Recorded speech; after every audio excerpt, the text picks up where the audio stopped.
নমস্কার, আমি সায়নী চক্রবর্তী, দিদি সুশ্রিতা চক্রবর্তী। আমি ক্যামেরার সামনে অতটা ইউজড টু নই, তাও আমাকে বাধ্য হয়ে আসতে হলো, কারণ যে জিনিসগুলো চলছে সেগুলো আমাদের পরিবারকে প্রচন্ড বাজেভাবে এফেক্ট করছে।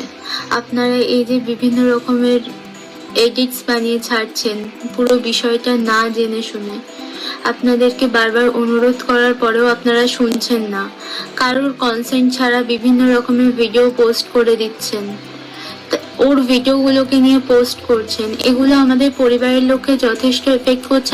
আমার মা অসুস্থ হয়ে পড়ছে, এরপরে যদি আমার মায়ের কিছু একটা হয়, সেই দায়টা কি আপনারা নেবেন? কেন করছেন? বারবার করে বারণ করার পরেও আমি সকালবেলাও সবাইকে অনুরোধ করে পোস্ট করেছিলাম কি আমার বোনকে নিয়ে কোনো কন্টেন্ট বানাবেন না, ও আর আমাদের মধ্যে নেই, ও আপনাদের কন্টেন্ট নয় বা রিচ বানানোর কোনো অবজেক্ট নয়।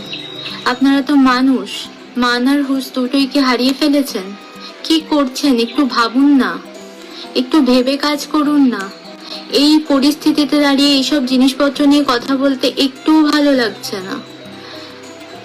কি শুরু করেছেন আপনারা? বন্ধ করুন প্লিজ এই এডিট গুলো করা, আর নেওয়া যাচ্ছে না সত্যি।